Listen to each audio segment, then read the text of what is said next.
Friends, ಎಲ್ರಿಗೂ ನಮಸ್ಕಾರ. Welcome to Yashu ಪಾಕಶಾಲೆ.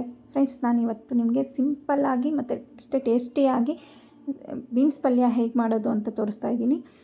ತುಂಬಾ ಈಸಿಯಾಗಿ ಮಾಡ್ಕೋಬೋದು, ತುಂಬ ಟೇಸ್ಟಿಯಾಗಿರುತ್ತೆ. ಮತ್ತು ಇದನ್ನು ನಾವು ರೈಸ್ ಜೊತೆ ಆಗಲಿ, ಚಪಾತಿ ಜೊತೆ ಅಥವಾ ಮುದ್ದೆ ಜೊತೆ ಸೈಡ್ ಡಿಶ್ ಆಗಿ ತುಂಬಾ ಚೆನ್ನಾಗಿರುತ್ತೆ ಕಾಂಬಿನೇಷನ್ನು. ಇದನ್ನು ಹೇಗೆ ಮಾಡೋದು ಅಂತ ನೋಡೋಣ ಬನ್ನಿ. ಇಲ್ಲಿ ಮೊದಲಿಗೆ ನಾನೊಂದು ಕುಕ್ಕರಲ್ಲಿ ನಾನು ಸಣ್ಣದಾಗಿ ಕಟ್ ಮಾಡಿ ಇಟ್ಕೊಂಡಿರೋಂಥ ಬೀನ್ಸ್ ತೊಗೊಂಡಿದ್ದೀನಿ. ಇಲ್ಲಿ ನಾನು ಒಂದು ಅರ್ಧ kg ಆಗೋಷ್ಟು ಬೀನ್ಸ್ನ ಸಣ್ಣದಾಗಿ ಕಟ್ ಮಾಡಿ ತೊಳೆದು ಇಟ್ಕೊಂಡಿದ್ದೀನಿ. ಅದನ್ನು ಇವಾಗ ಕುಕ್ಕರ್ಗೆ ಸೇರಿಸ್ತಾ ಇದ್ದೀನಿ. ಸೇರಿಸಿ ಇದನ್ನು ನಾವು ಒಂದು ವಿಷಲ್ ಬರ್ಸ್ಕೊಂಡ್ರೆ ಸಾಕಾಗುತ್ತೆ, ತುಂಬ ಬೇಯೋದೇನು ಬೇಕಲ್ಲ. ಅಥವಾ ನೀವು ಮುಚ್ಚಳ ಹಾಕದೆ ಹಾಗೆ ಕೂಡ ಬೇಯಿಸ್ಕೋಬೋದು. ಒಂದು 10ರಿಂದ 15 ನಿಮಿಷ ಬೇಯಿಸ್ಕೊಂಡ್ರೆ ಸಾಕಾಗುತ್ತೆ. ಮತ್ತು ಇದಕ್ಕೆ ಸ್ವಲ್ಪ ಉಪ್ಪು ಮತ್ತು ಒಂದು 1/4 ಟೀ ಸ್ಪೂನ್ ಆಗೋಷ್ಟು ಅರಿಶಿನ ಹಾಕ್ಕೋತಾ ಇದ್ದೀನಿ. ಉಪ್ಪು ಒಂದು ಅರ್ಧ ಟೇಬಲ್ ಸ್ಪೂನ್ ಆಗೋಷ್ಟು ಉಪ್ಪು ಹಾಕ್ಕೊಂಡಿದ್ದೀನಿ. ಹಾಕ್ಕೊಂಡು ಇದಕ್ಕೆ ಜಾಸ್ತಿ ನೀರು ಬೇಡ, ಅದು ಬೇಯೋಕ್ಕೆ ಎಷ್ಟು ಬೇಕೋ ಅಷ್ಟು ನೀರು ಹಾಕ್ಕೊಂಡು ಬೇಯಿಸ್ಕೋಬೇಕು. ಇದು ಒಂದು ವಿಷಲ್ ಬಂದರೆ ಸಾಕು. ವಿಷಲ್ ಬಂದಮೇಲೆ ಅದನ್ನು ಪ್ರೆಷರ್ನ ತೆಗೆದುಬಿಟ್ಟು ನಾವು ಯೂಸ್ ಮಾಡ್ಕೋಬೇಕು. ಪ್ರೆಷರು ಹಾಗೆ ಬಿಟ್ಟು ತಣ್ಣಗಾಗೋವರೆಗೂ ಬಿಡೋದೇನು ಬೇಕಾಗಿಲ್ಲ. ಒಂದು ವಿಷಲ್ ಬಂದರೆ ಮತ್ತೆ ಅದನ್ನು ಪ್ರೆಷರ್ ಬಿಟ್ಟು ನಾವು ಹಾಕ್ಕೋಬೇಕಾಗುತ್ತೆ. ಇವಾಗ ಇಲ್ಲಿ ಇದನ್ನು ಕುಕ್ಕರ್ನ ಕ್ಲೋಸ್ ಮಾಡಿ ಇಲ್ಲಿ ಒಂದು ವಿಷಲ್ಲು ಕೂಗಿಸ್ಕೊತಾ ಇದ್ದೀನಿ. ಜಸ್ಟ್ ಒಂದು ವಿಷಲ್ ಆದರೆ ಸಾಕು. ಇದು ಇವಾಗ ಕೂಗೋಷ್ಟೊತ್ತಿಗೆ ಇಲ್ಲಿ ನಾನು ಒಗ್ಗರಣೆಗೆ ರೆಡಿ ಮಾಡ್ತಾಯಿದ್ದೀನಿ. ಬೀನ್ಸ್ ಬೇಯಿಸ್ಕೊಂಡಾದಮೇಲೆ ಇಲ್ಲಿ ಬಾಣಲೆ ತೊಗೊಂಡು ಬಾಣಲೆಗೆ 1-2 ಟೇಬಲ್ ಸ್ಪೂನ ಆಯಿಲ್ ಹಾಕ್ಕೊಂಡಿದ್ದೀನಿ. ಆಯಿಲ್ ಸ್ವಲ್ಪ ಹೀಟ್ ಆದಮೇಲೆ ಒಂದು ಅರ್ಧ ಟೇಬಲ್ ಸ್ಪೂನ್ ಆಗೋಷ್ಟು ಸಾಸಿವೆ ಹಾಕ್ಕೋತಾ ಇದ್ದೀನಿ. ಒಂದು ಅರ್ಧ ಟೀ ಸ್ಪೂನ್ ಆಗೋಷ್ಟು ಜೀರಿಗೆ ಹಾಕ್ಕೋತಾ ಇದ್ದೀನಿ.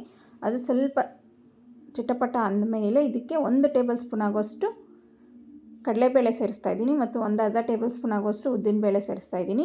ಒಗ್ಗರಣೆಗೆ ಕಡಲೆಬೇಳೆ ಉದ್ದಿನಬೇಳೆ ಹಾಕ್ಕೊಳ್ಳೋದ್ರಿಂದ ತುಂಬಾ ಟೇಸ್ಟ್ ಚೆನ್ನಾಗಿರುತ್ತೆ. ಮಧ್ಯೆ ಮಧ್ಯೆ ಕಡಲೆಬೇಳೆ ಎಲ್ಲ ಸಿಗ್ತಾಯಿದ್ರೆ ತುಂಬ ಚೆನ್ನಾಗಿರುತ್ತೆ ಪಲ್ಯ ತಿನ್ನೋವಾಗ.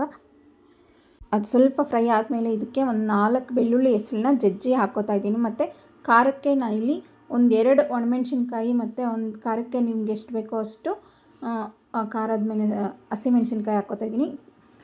ಹಸಿಮೆಣ್ಸಿನ್ಕಾಯಿ ಖಾರಕ್ಕೆ ಇನ್ನೂ ಸ್ವಲ್ಪ ಜಾಸ್ತಿ ಬೇಕಾದ್ರೂ ಹಾಕ್ಕೋಬೋದು. ನಾನಿಲ್ಲಿ ಒಂದು 4ರಿಂದ 5 ಹಸಿಮೆಣ್ಸಿನ್ಕಾಯಿ ಹಾಕ್ಕೊಂಡಿದ್ದೀನಿ. ಮತ್ತು ಸಣ್ಣದಾಗಿ ಕಟ್ ಮಾಡಿರೋಂಥ 2 ಈರುಳ್ಳಿನ ಸಣ್ಣದಾಗಿ ಕಟ್ ಮಾಡಿ ಸೇರಿಸ್ಕೊಂಡು ಫ್ರೈ ಮಾಡ್ಕೋಬೇಕು. ಈರುಳ್ಳಿ ಸ್ವಲ್ಪ ಕಲರ್ ಚೇಂಜ್ ಆಗೋವರೆಗೂ ಫ್ರೈ ಮಾಡ್ಕೋಬೇಕು. ನಾವು ಫ್ರೈ ಮಾಡ್ಕೊಂಡು ಆದಮೇಲೆ ಈಗ ಇದಕ್ಕೆ ಈರುಳ್ಳಿ ಸ್ವಲ್ಪ ಚೆನ್ನಾಗೇ ಫ್ರೈ ಆಗಬೇಕು. ನೋಡಿ, ಈ ರೀತಿ ಆಗಬೇಕು, ಅಲ್ಲಿವರೆಗೂ ಫ್ರೈ ಮಾಡ್ಕೋಬೇಕು. ಆಮೇಲೆ ಇದಕ್ಕೆ ನಾನಿಲ್ಲಿ ಒಂದು ಚಿಟಿಕೆ ಅರಿಶಿನ ಹಾಕ್ಕೋತಾ ಇದ್ದೀನಿ. ನಾವು ಬೀನ್ಸ್ ಬೇಯೋವಾಗೂ ಅರಿಶಿನ ಹಾಕ್ಕೊಂಡಿರ್ತೀವಿ. ಈಗ ಒಂದು ಸ್ವಲ್ಪ ಹಾಕ್ಕೋತಾ ಇದ್ದೀನಿ ಒಗ್ಗರಣೆಗೆ. ಮತ್ತು ಇಲ್ಲಿ ಒಂದು ಅರ್ಧ ಕಪ್ಪಾಗೋಷ್ಟು ತೆಂಗಿನಕಾಯಿ ತುರಿ ತೊಗೊಂಡಿದ್ದೀನಿ. ಈಗ ಒಂದು ಸ್ವಲ್ಪ ತೆಂಗಿನಕಾಯಿ ತುರಿನ ಹಾಕ್ಕೋತಾ ಇದ್ದೀನಿ, ಪೂರ್ತಿ ಹಾಕ್ಕೊಂಡಿಲ್ಲ. ಅದು ಎಣ್ಣೆಯಲ್ಲಿ ಫ್ರೈ ಆದರೆ ಚೆನ್ನಾಗಿರುತ್ತೆ ಟೇಸ್ಟು. ಅದಕ್ಕೋಸ್ಕರ ಒಂದು ಸ್ವಲ್ಪ ಹಾಕ್ಕೊಂಡಿದ್ದೀನಿ.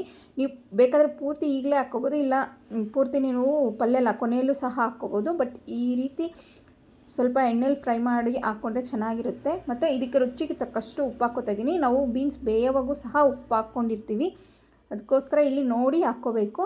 ಮತ್ತು ಈಗ ಬೇಯಿಸಿಟ್ಕೊಂಡಿರೋಂಥ ಬೀನ್ಸ್ನ ನೋಡಿ ಈ ರೀತಿ ಬೇಯಿಸ್ಕೊಂಡ್ರೆ ಸಾಕಾಗುತ್ತೆ. ತುಂಬ ನುಣ್ಣಕ್ಕೂ ಬೇಯಿಸ್ಕೋಬಾರ್ದು. ಬೇಯಿಸ್ಕೊಂಡಿರೋ ಬೀನ್ಸ್ನ ಇದಕ್ಕೆ ಸೇರಿಸ್ತಾ ಇದ್ದೀನಿ. ಸೇರಿಸ್ಬಿಟ್ಟು ಚೆನ್ನಾಗಿ ಇದನ್ನು ಮಿಕ್ಸ್ ಮಾಡ್ಕೋಬೇಕು. ಒಂದು 2ರಿಂದ 3 ನಿಮಿಷ ಆದರೂ ಇದನ್ನು ಚೆನ್ನಾಗಿ ಇದರಲ್ಲಿ ಈ ರೀತಿ ಮಿಕ್ಸ್ ಮಾಡ್ಕೋತಾ ಫ್ರೈ ಮಾಡ್ಕೋಬೇಕು. ಆಮೇಲೆ ಇದಕ್ಕೆ ಒಂದು ಸ್ವಲ್ಪ ಹೊತ್ತು ಮಿಕ್ಸ್ ಮಾಡಿ ಆದಮೇಲೆ ಒಂದು 2ರಿಂದ 3 ನಿಮಿಷ ಇದನ್ನು ಒಂದು ಲಿಡ್ ಕ್ಲೋಸ್ ಮಾಡಿ ನಾವು ಇದನ್ನು ಬೇಯಕ್ಕೆ ಬಿಡಬೇಕು. ನೋಡಿ, ಪೂರ್ತಿ ಕ್ಲೋಸ್ ಮಾಡೋದು ಬೇಡ. ಈಗ ಒಂದು ಸ್ವಲ್ಪ ಗ್ಯಾಪ್ ಇದ್ದರೆ ಅದು ಹೊರಗಡೆ ಹೋದಾಗ ಕಲರ್ ಚೇಂಜ್ ಆಗದೆ ಇರುತ್ತೆ ಬೀನ್ಸ್ ಕಲರು. ಅದಕ್ಕೋಸ್ಕರ ಒಂದು 2ರಿಂದ 3 ನಿಮಿಷ ಅಷ್ಟೇ ಇದನ್ನು ಈ ರೀತಿ ಇಟ್ಟು ಲಿಡ್ ಕ್ಲೋಸ್ ಮಾಡಿ ಬೇಯಿಸ್ಕೊಳ್ಳಿ. ಆಮೇಲೆ ಇದಕ್ಕೆ ಕೊನೆಯಲ್ಲಿ ಕೊತ್ತಂಬರಿ ಸೊಪ್ಪನ್ನ ಸಣ್ಣದಾಗಿ ಕಟ್ ಮಾಡಿರೋಂಥ ಕೊತ್ತಂಬರಿ ಸೊಪ್ಪು ಹಾಕ್ಕೋತಾ ಇದ್ದೀನಿ. ನಾನಿಲ್ಲಿ ಯಾವುದೇ ರೀತಿ ಮಸಾಲೆ ಪೌಡರ್ಸ್ ಕೂಡ ಬಳಸಲಿಲ್ಲ. ಇದು ಸಿಂಪಲ್ಲಾಗಿ ಮಾಡೋದ್ರಿಂದ ಯಾವುದೇ ಮಸಾಲೆ ಪುಡಿಗಳನ್ನ ನಾನು ಇಲ್ಲಿ ಧನಿಯಾ ಆಗಲಿ ಗರಂ ಮಸಾಲ ಆಗಲಿ ಯೂಸ್ ಮಾಡಲಿಲ್ಲ. ಬರೀ ಇಲ್ಲಿ ನಾನು ಸ್ವಲ್ಪ ಅರಿಶಿನ ಅಷ್ಟೇ ಯೂಸ್ ಮಾಡಿದ್ದೀನಿ. ಮತ್ತು ಇದಕ್ಕೆ ಕೊಬ್ಬರಿ ಕೊನೆಯಲ್ಲಿ ನಾನು ಮಿಕ್ಸಿ ಇಟ್ಟಿದ್ನಲ್ವ, ಆ ಕೊಬ್ಬರಿನ ಸಹ ಹಾಕ್ಕೊಂಡು ಮಿಕ್ಸ್ ಮಾಡ್ಕೋಬೇಕು. ಮಿಕ್ಸ್ ಮಾಡಿಕೊಂಡ್ರೆ ನಮಗೆ ಇಲ್ಲಿ ಪಲ್ಯ ರೆಡಿಯಾಗಿ ಹೋಗುತ್ತೆ. ತುಂಬಾ ಟೇಸ್ಟಿಯಾಗಿ ಆ್ಯಂಡ್ ಸಿಂಪಲ್ಲಾಗಿ ಮಾಡ್ಕೋಬೋದು, ಬೇಗನೆ ಸಹ ಮಾಡ್ಕೋಬೋದು. ಇದನ್ನು ನೀವು ಒಂದ್ಸಲಿ ಮನೇಲಿ ಟ್ರೈ ಮಾಡಿ ನೋಡಿ. ನಿಮಗೆ ಈ ವಿಡಿಯೋ ಇಷ್ಟ ಆದರೆ ಒಂದು ಲೈಕ್ ಮಾಡಿ. ಹಾಗೆ ಯಾರೆಲ್ಲ ವಿಡಿಯೋ ನೋಡ್ತಿದ್ದಾರೋ ಅವರೆಲ್ಲ ನಿಮ್ಮ ಫ್ಯಾಮಿಲಿ ಫ್ರೆಂಡ್ಸ್ ಜೊತೆಗೆ ಶೇರ್ ಮಾಡಿ. ತಪ್ಪದೇ ನಮ್ಮ ಚಾನಲ್ನ ಸಬ್ಸ್ಕ್ರೈಬ್ ಮಾಡಿ ಫ್ರೆಂಡ್ಸ್. ಪ್ಲೀಸ್ ತಪ್ಪದೇ ನಮ್ಮ ಚಾನಲ್ ಸಬ್ಸ್ಕ್ರೈಬ್ ಮಾಡಿ. ವಿಡಿಯೋ ನೋಡದೆ ಸುಮ್ಮನೆ ಆಗ್ದಿರ ಸಬ್ಸ್ಕ್ರೈಬ್ ಮಾಡಿ. ಹಾಗೆ ಫೇಸ್ಬುಕ್ ಇನ್ಸ್ಟಾಗ್ರಾಮಲ್ಲಿ ನಮ್ಮ ಪೇಜ್ ಫಾಲೋ ಮಾಡಿ. Thank you for watching.